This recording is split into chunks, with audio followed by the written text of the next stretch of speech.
That's my initial analysis of the events of northern Mali.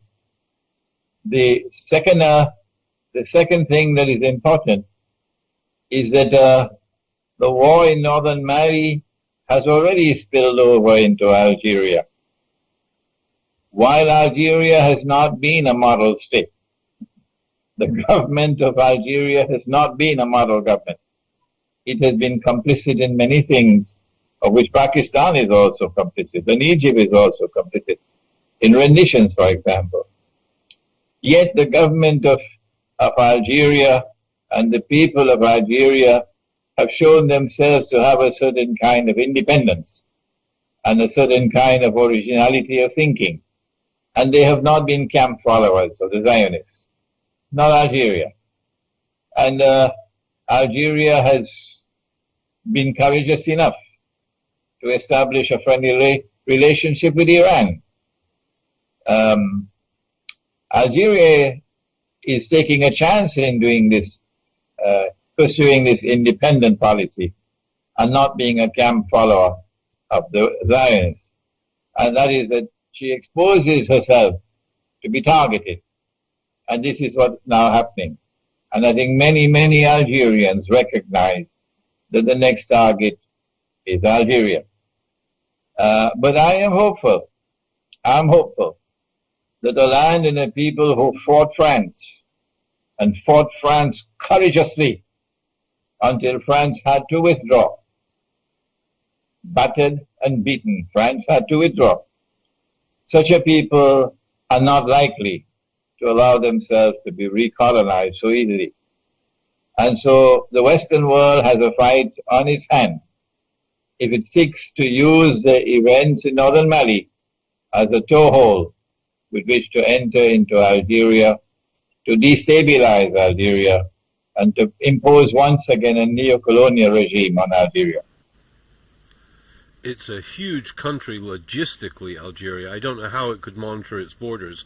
It also has been accused of assisting France in this onslaught on Mali, and it's even been accused of giving France the money to wage the war.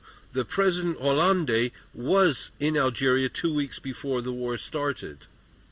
The manner in which the Algerian army, the Algerian armed forces, put down the armed hostage-taking in the south of Algeria meant it emphasized that they did not care how many had to die, but they were not going to allow themselves to be taken for a ride.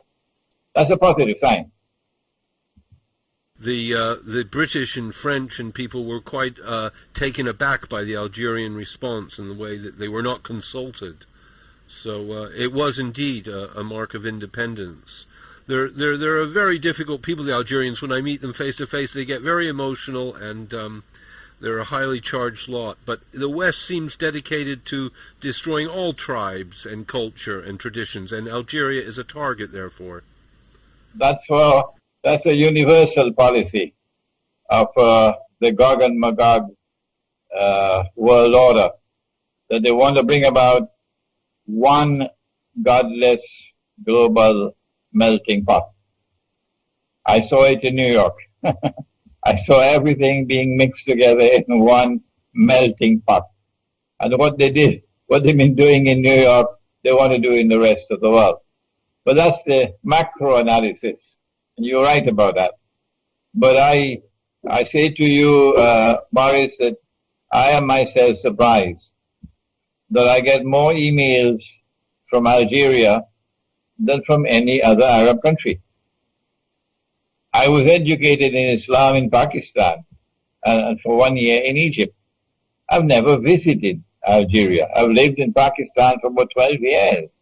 I've lived in Egypt for 1 year. I've never set foot in Algeria. And yet I seem to be gaining more and more popularity in Algeria. I was just interviewed by Algeria Patriotic, I think is the name of the journal. A long interview, and it's being published now.